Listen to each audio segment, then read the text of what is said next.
Mon nom est Camille Claudel. J'ai d'abord été l'élève, puis l'égale de Rodin. Du moins, je le pense, et j'aime à le croire.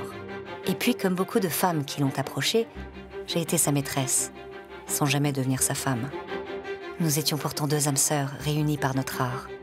À ceux qui doutaient de mon talent, Auguste Rodin, l'un des plus grands sculpteurs de tous les temps, a répondu: Je lui ai montré où trouver de l'or, mais l'or qu'elle trouvait bien à elle. Nous aurions pu être tellement heureux ensemble. Seulement voilà, malgré ou peut-être à cause de mon talent, j'ai été mise au rebut, rejetée, méprisée. Cependant moi, Camille Claudel, on a dit qu'à cause de cela, j'étais devenue folle. Camille a 18 ans, elle est ce monstre frais, rafraîchissant, tyrannique, une jeune fille. Elle est ambitieuse, très ambitieuse, et elle a les moyens de son ambition. Elle est passionnée, mais sa passion exclusive, dévorante, c'est la sculpture. On connaît assez peu de sculptrices à l'époque de Camille Claudel. Pourquoi y en avait-il aussi peu? On estimait qu'il était alors inconvenant qu'une femme travaille d'après un modèle nu. Camille Claudel ne s'embarrassait pas de telles considérations. Sa beauté, c'est son tempérament, son caractère. Cette détermination qui brille dans son regard, un œil très bleu, bleu foncé. Ce bleu foncé qu'on ne rencontre pas ailleurs que dans les romans, dit son frère Paul. L'histoire de notre amour ne va durer que 10 ans. 10 petites années faites de talent, de passion, d'amour tumultueuse, de jalousie morbide et de paranoïa. Dans le même temps, la France connaît un destin plus calme et ne vit que sous un seul régime, celui de la Troisième République. On y proclame l'enseignement laïque et obligatoire grâce à Jules Ferry. Et l'empire colonial s'agrandit encore. En 1882, Rodin a 42 ans. Il est en pleine maturité. Il a déjà fait L'homme au nez cassé. Il est connu, reconnu, même si certaines de ses œuvres font polémique. Enfin, il divise. Quelqu'un dira, de toute façon, Rodin, c'est quelqu'un qui n'a que des adorateurs ou des ennemis mortels. Son seul évangile, c'est la nature. Son Dieu, c'est Eros. Toutes ces femmes, d'ailleurs, ce sont des proies. Il leur arrache le cœur, il les pétrit, il les malaxe, et il les ressuscite dans la pierre ou dans le plâtre. Il avait quand même effectivement beaucoup de liaisons avec ses maîtresses, ses modèles. Il n'était pas plus sex-addict qu'un autre, mais c'est vrai qu'à une époque où la sexualité était encore très fermée d'accès, eh bien lui, il a eu l'occasion, grâce à la sculpture, d'avoir des femmes nues devant lui qui se déshabillaient, et avec les sculpteurs qui pouvaient avoir ce droit-là, en dehors des maisons closes, je veux dire. C'est un sculpteur. Un sculpteur, c'est quoi? C'est quelqu'un qui met des ailes aux cailloux, mais c'est d'abord quelqu'un qui a des mains dans les yeux et des yeux au bout des mains. C'est quelqu'un qui saisit la matière à bras-le-corps. Là où il y a eu l'amour, il y aura une statue. C'est le destin qui a organisé ma rencontre avec Auguste Rodin. En 1882, je suis l'élève d'Alfred Boucher, que j'ai rencontré adolescente et qui me trouve douée. J'ai poussé ma famille à revenir s'installer à Paris pour pouvoir suivre ses cours. Mais mon professeur doit quitter la France pour la Villa Médicis et demande alors à son ami Auguste Rodin de reprendre sa classe. Voilà, après avoir rencontré une première fois l'homme qui va changer ma vie, 1 an plus tard, je pousse la porte de son atelier au dépôt des marbres de l'État, rue de l'Université, au numéro 182. Et donc, elle arrive dans la vie de Rodin, comme ça, donc il a 42 ans, là on a 18. À l'époque, cette différence d'âge n'était pas si étonnante qu'aujourd'hui. Et pour la première fois, il était au pied d'une femme, du fait de son talent, mais du fait aussi de son tempérament. Parce qu'il y avait sa femme, Rose, qui était à ses pieds, qui était sa gouvernante, qui le servait. Et puis, il y avait des grisettes ou d'autres modèles qui étaient fascinés par lui. Donc, il était toujours dominant. Là, d'un seul coup, il trouve une femme qui est son égale. Il n'a jamais rencontré ça. Il lit dans son regard quelque chose comme « Je suis aussi forte que toi, Rodin. Je ferai ce que tu as fait. Je ferai ce que tu n'as pas fait. Je ferai autrement, ou peut-être le contraire de ce que tu as fait. Et je ferai mieux que toi. » C'est une assurance qui confine à l'arrogance.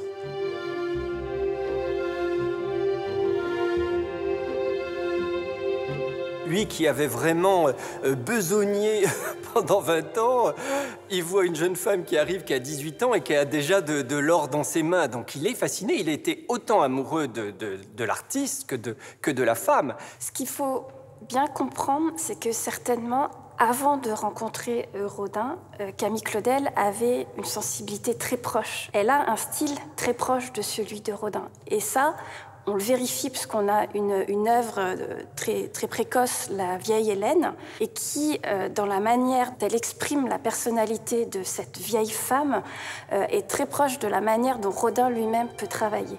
Et c'est certainement pour ça que leur relation a été aussi forte, je pense. C'était avant tout la rencontre de deux artistes. Au XIXe siècle, il faut bien se représenter qu'un sculpteur ne travaille rarement seul, notamment s'il a beaucoup de commandes et donc beaucoup de moyens pour constituer un atelier. Il va avoir un certain nombre d'assistants à qui il délègue un certain nombre de tâches. En ce qui concerne Rodin, c'est certainement le sculpteur qui a eu l'atelier le plus nombreux, tout simplement parce que c'est lui qui a eu le plus de commandes monumentales, gigantesques, en particulier la Porte de l'Enfer en 1880. Mais auxquels sont venus en parallèle s'ajouter toute une série de commandes. Les Bourgeois de Calais, le monument à Balzac, des commandes de privés, tout ça représente une masse colossale de travail. Et donc le moyen d'y arriver, c'était de déléguer tout ce qu'il pouvait déléguer à d'autres. Il se concentrait essentiellement sur les corps et faisait notamment modeler les pieds et les mains. Et c'est un travail qu'il a pu confier à Camille Claudel pour La Porte de l'Enfer ou encore les Bourgeois de Calais. Il a utilisé sa force, son talent. Tout est signé Rodin maintenant. Hein. Je veux dire, il y a quelques œuvres évidemment qui sont... Mais il y a beaucoup de choses auxquelles Camille a mis la main et tout ça, voilà, c'est Rodin. Comme à l'époque, finalement, le maître avait une ruche, un atelier avec plein de petites abeilles autour de lui. Ça remonte à la Renaissance, voilà. C'est vieux comme Hérode. J'aime Rodin, j'aime son génie. Notre entente est parfaite et la confiance qu'il m'accorde m'honore. En quelques mois, je suis devenue sa modeleuse favorite. J'ai le sentiment que rien ne pourrait entraver notre compréhension mutuelle de la sculpture. Nous vivons pour notre art et pour nous-mêmes. J'ai cru pendant longtemps n'être qu'une des multiples muses dont il a usé et abusé abondamment. Mais un jour, c'est arrivé. Rodin non seulement m'autorise à exposer en même temps que lui, mais encore, il me donne le droit de signer mes propres œuvres. Je suis non seulement sa maîtresse, mais je suis aussi devenue presque l'égale de l'homme que j'admire le plus au monde. Elle est plus que son élève, elle devient très vite son assistante, son modeleur préféré, et il va faire ce qu'il ne fera avec personne d'autre, des expositions en commun. Mademoiselle Camille Claudel et Monsieur Auguste Rodin, et pas qu'une, plein d'expositions. Parce que, bon, c'est vrai que c'est un exemple assez rare d'union artistique, de fusion. Il y a des sessions réciproques entre eux. Et d'ailleurs, quand elle débarque dans son atelier, ce qu'il voit tout de suite, c'est son ambition, le fait qu'elle a les moyens de son ambition. Et quelque part, ce qui le trouble, ce qui va probablement déclencher ensuite la passion, c'est qu'il sent qu'elle est presque son égale. Presque son égale. Mais c'est dans ce presque peut-être que Camille va s'enfoncer elle-même en elle-même jusqu'à la perdition. Et donc, c'est quelque chose qui le réveille. Au moment où il commence à être un peu reconnu, il aurait pu s'installer. Il a 45 ans, il commençait à être établi, il avait fait l'âge d'Arin, on le reconnaissait. Il aurait pu vivre, j'allais dire, sur ses lauriers. Et elle l'a stimulé et à nouveau, il est reparti dans une période de créativité tout à fait nouvelle. Donc, ils se sont mutuellement inspirés. Camille Claudel, elle a eu aussi un regard qu'elle pouvait porter sur son œuvre qui, lui permettait aussi, en tant qu'artiste, d'évoluer, de faire avancer son œuvre et sa création. Et ce qui est le cas aussi dans l'autre sens, bien sûr, mais qui est plus connu, puisque Camille Claudel étant plus jeune, ayant reçu l'enseignement de Rodin, ça, on s'en rend mieux compte. Ça n'a pas été un challenge pour lui, mais davantage un aiguillon. Elle lui a donné une énergie nouvelle. Rodin, qui est quand même plutôt avare de compliments, lui dit des choses comme « mais vous avez du génie comme un homme ». Non seulement il est rare qu'une jeune fille fasse de la sculpture, mais ce que les critiques des salons remarquent, c'est sa puissance, sa force, sa virilité. Alors, c'est souvent ce à quoi on associe Rodin, la puissance. C'est vrai que quand ils se rencontrent, Rodin, il a un modèle, c'est Michel-Ange. La terribilità, la virilité, le muscle. Au fond, Rodin, il croit connaître la femme, mais il ne sait rien du féminin. Les grandes œuvres de la maturité, c'est les œuvres auxquelles souvent Camille a mis la main.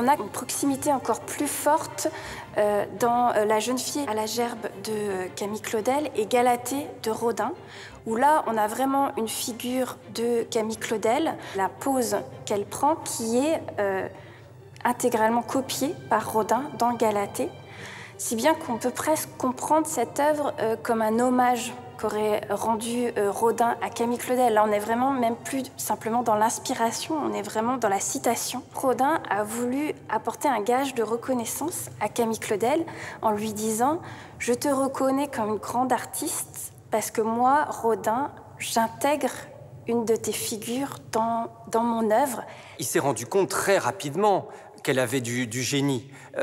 Mais il ne s'est pas véritablement senti menacé parce qu'il était quand même déjà installé. Elle est sa presque égale, mais je veux dire, Rodin, il sait très bien qui il est. Rodin, il sait sa place. Je ne pense pas qu'on puisse dire qu'il se sente menacé en tant qu'artiste.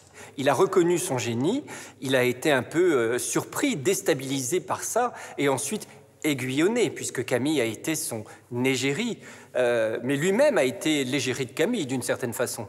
La rivalité entre les deux, moi, j'y crois pas. Je pense que c'est quelque chose qu'on construit aujourd'hui, parce que c'est une femme, parce qu'elle a été effectivement oubliée. La renommée de Rodin a complètement écrasé sa place. Je pense que c'est une grande artiste, mais Rodin, c'est le plus grand.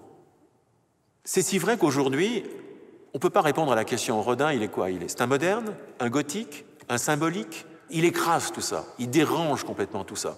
Donc c'est vrai que face à ça, mais ça c'est un jugement très personnel, hein, subjectif, je pense que Camille, ça ne fait pas le poids, ne serait-ce que par le volume de l'œuvre. Je sais qu'Auguste a eu plus d'une maîtresse. C'est un homme et un artiste de génie. Je ne l'excuse pas, je me dis simplement qu'il y a un avant et un après Camille dans la vie de Rodin. Je ne suis pas comme les autres, il ne cesse de me le dire, de me le répéter.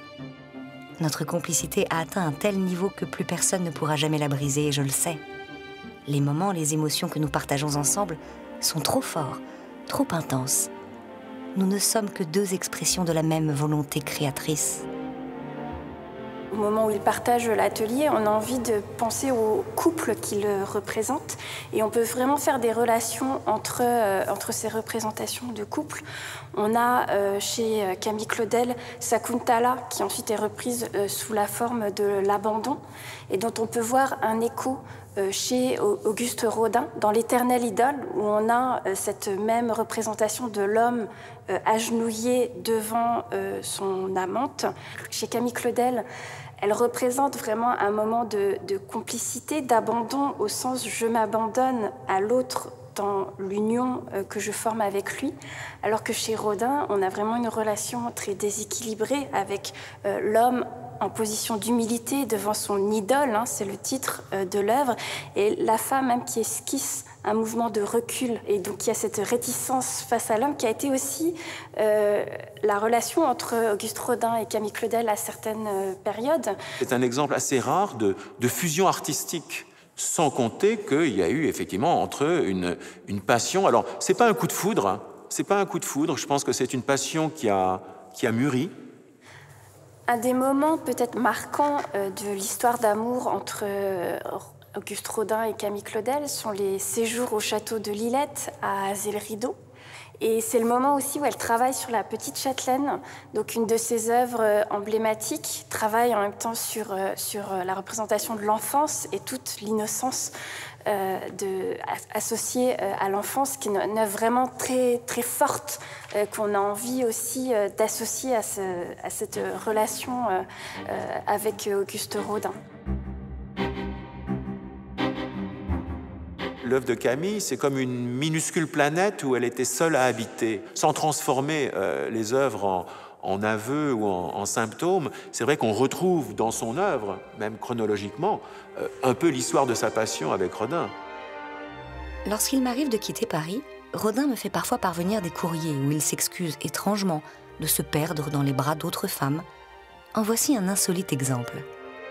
Pour l'avenir, à partir d'aujourd'hui, 12 octobre 1886, je ne tiendrai pour mon élève que mademoiselle Camille Claudel, et je la protégerai par tous les moyens que j'aurai à ma disposition et par mes amis influents.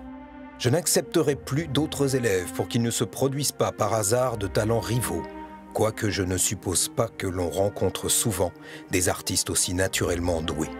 À l'exposition, je ferai mon possible pour le placement de ces œuvres. Je n'irai plus sous aucun prétexte chez d'autres femmes à qui j'avais l'habitude d'enseigner la sculpture. Au mois de mai, nous partirons pour l'Italie et y resterons au moins 6 mois, après lesquels mademoiselle Camille deviendra ma femme. D'ici au mois de mai, je n'aurai aucune femme. Sans cela, les conditions seront rompues. Je ne prendrai aucun des modèles de femmes que j'ai connus. Mademoiselle Camille s'engagera à me recevoir à son atelier 4 fois par mois, jusqu'au mois de mai. Il écrit des lettres, notamment une absolument hallucinante, d'amant éperdu, rampant. Dans des lettres, il l'appelle ma cruelle. Il découvre au fond quelque chose qu'il n'avait jamais connu. Il sent que c'est dangereux. Et en même temps, c'est ça qui lui plaît, je pense. Au fond, ce Rodin était un séducteur, il devient un soupirant. Et pour lui, c'est des sensations nouvelles et à la fois délicieuses et effroyables.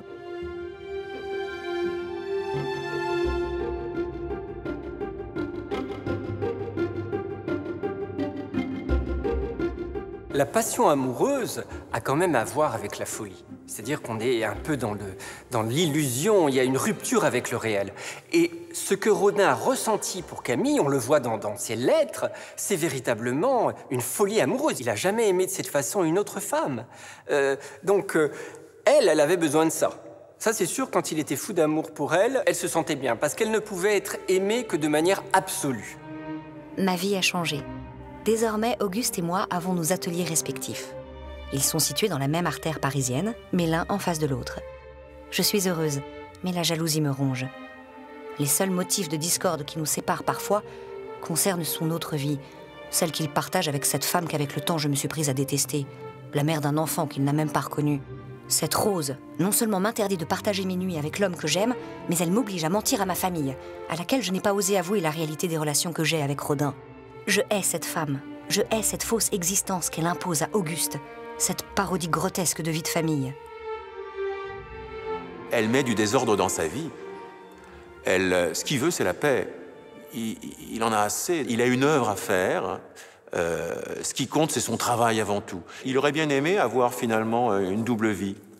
Pourquoi Rodin, finalement, n'a jamais voulu officialiser sa liaison avec Camille Claudel? Mais parce que très tôt, il s'est rendu compte que la vie commune avec elle n'était pas possible. Il a perçu sa personnalité.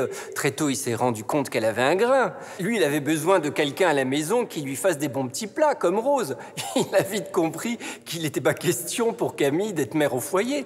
Donc, c'était une égérie, mais ça pouvait pas être une compagne. C'est elle qui rompt, c'est elle qui le quitte parce qu'elle n'en peut plus. Elle comprend, à un moment donné, elle comprend qu'il ne quittera jamais Rose. Quel est l'effet des avortements peut-être qu'elle a dû subir? Je pense que ça a sûrement joué, mais là on a très peu de... On n'a pas de preuves, on n'a pas d'éléments. Je pense qu'à un moment donné, il y a vraiment quelque chose qui se brise entre eux, et là elle entre dans une sorte quand même de paranoïa, quoi, de haine de l'autre. Elle finit par avoir des visions, elle pense que Rodin va lui voler ses œuvres. 10 ans. Il m'aura fallu 10 ans pour comprendre que je n'avais rien de plus que toutes les femmes que Rodin prétend avoir aimées. Non, rien de plus, puisque finalement il s'est décidé à ne pas quitter Rose, cette chouette vieille et laide qui prétend vouloir jouer un rôle d'épouse. J'ai cessé de haïr Rose. Désormais, je me contente de la mépriser. Mais toute ma haine reste intacte, et je la réserve pour le compte de celui qui s'est joué de moi, qui prétend m'avoir aimé au-delà de tout, mais qui n'a fait que me trahir. Celui qui, je le sens, va vouloir me voler mon talent après m'avoir volé ma jeunesse. Cette haine, je la garde intacte pour Auguste Rodin. Gardons bien à l'esprit que c'est Camille Claudel qui quitte Rodin. Et certainement, au-delà de la question personnelle, c'est aussi lié à son ambition d'artiste. Je pense qu'à un moment donné, elle a eu besoin de prendre son autonomie vis-à-vis de Rodin. La sculpture de l'âge mûr a été réalisée par Camille Claudel parallèlement à sa rupture avec Rodin. On peut voir dans l'âge mûr la figure de Rodin qui choisit de vivre avec sa maîtresse plus âgée, Rose Beuret, et donc de quitter Camille Claudel, incarnée par l'implorante. C'est là aussi que Camille Claudel est une grande artiste, c'est que de cet événement personnel, elle en fait quelque chose d'universel. Elle représente comme une vanité, on pourrait dire en sculpture, une allégorie du temps qui passe et qui, tous inexorablement, nous entraîne vers la vieillesse et vers la mort. C'est une période encore très créative, mais qui, malheureusement, ne va pas durer, puisque Camille Claudel était malade. Et elle va être rongée par cette paranoïa.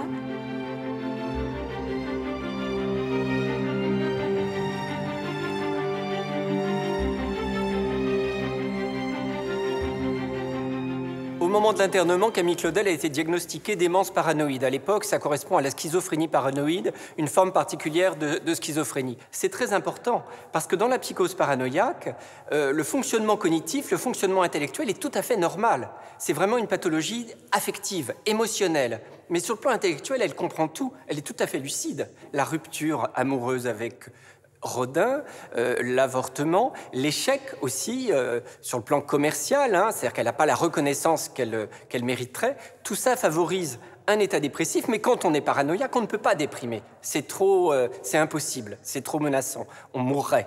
Et donc, pour éviter de déprimer, on se met à délirer. Et donc, dans la paranoïa, elle a un persécuteur désigné, celui qui est gentil avec elle, c'est-à-dire Rodin, qui n'a eu de cesse d'être sympa avec elle, d'essayer de l'aider. Et plus il était gentil, eh bien plus elle se sentait menacée par lui, parce que l'amour et la haine, pour le paranoïaque, c'est la même chose. Elle va s'imaginer que Rodin cherche à lui voler ses œuvres, à envoyer des émissaires, des espions, qui vont venir voir ce qu'elle est en train de faire pour le copier, pour lui voler sa créativité. Sa mère, dont on va la faire interner, on va en reparler, au bout de quelques années, un psychiatre lui propose à la famille de reprendre leur fille. Et il y a une lettre terrible dans laquelle elle dit non, je ne veux plus jamais la revoir, elle nous a fait trop de mal. Une lettre complètement folle. Et je disais, son seul protecteur, elle l'a perdu, donc mars 1913, le père Louis Prosper meurt. Une semaine après, la mère l'a fait interner à Villévrat.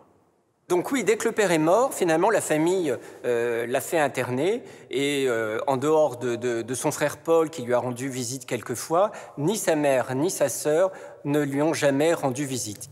Il y a une photo terrible où on la voit comme c'est devenu une vieille petite dame, le visage perdu, avec un chapeau, les mains sagement posées sur les genoux. C'est la dernière photo qu'on a d'elle. Oui, elle s'éteint. Voilà, une vie gâchée par un amour déçu. 10 ans d'amour pour 30 ans d'asile d'aliénés. Est-ce ainsi que ma vie sera racontée? Si on la raconte un jour. Car pourquoi l'histoire ne déciderait-elle pas de m'oublier comme ma propre famille m'a elle-même oubliée? Pourtant j'avais du talent, j'aimais mon art.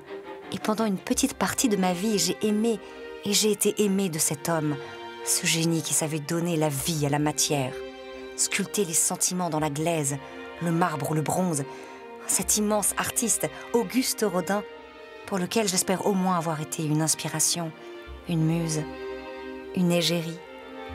son égérie.